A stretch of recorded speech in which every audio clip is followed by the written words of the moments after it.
नमस्कार सर। आदरणीय प्राचार्य महोदय, हिंदी विभागाध्यक्ष, सभी शिक्षकगण और मेरे दोस्तों, आप सभी को नमस्कार।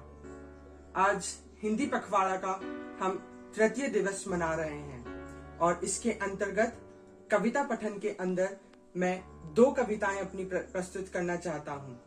पहली कविता हिंदी की सर्वव्यापकता के बारे में हमें बताती है, वहीं दूसरी कविता हिंदी की दशा के बारे में हमें बताती है।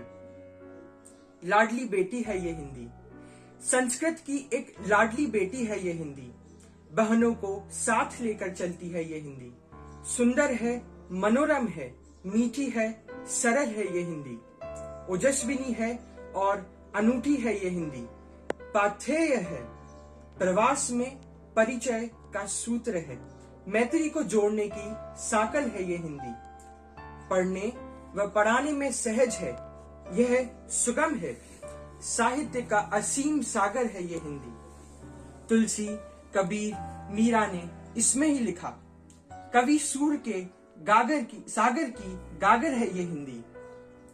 अंग्रेजी से भी इसका कोई बैर नहीं है, इसको अपनेपन से लुभाती है ये हिंदी। यूं तो देश में कई भाषाएं और हैं, पर राष्ट्र के माथे पर बिंदी है ये हिंदी।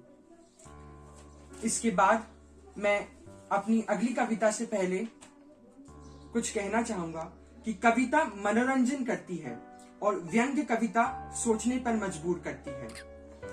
यह जो कविता है, यह हिंदुस्तान में हिंदी की दशा हमें बतलाती है।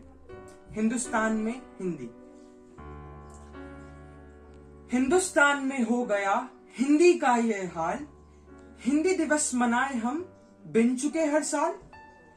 हिंदी का स्मरण हो वर्ष में बस एक दिन, बाकी पूरे वर्ष हिंदी भरती आह।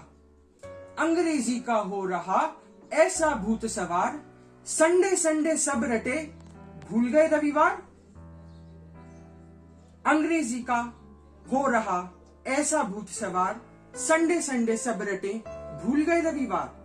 जो बोले हिंदी यहाँ उसको समझे हीन, अंग्रेजी के सामने हिंदी की तौहीन। माना अच्छी बात है रखना भाषा का ज्ञात, किंतु उचित नहीं है अपनी भाषा का अपमान। हिंदी के उपयोग में क्यों इतना संकोच, किस भाषा में पाओगे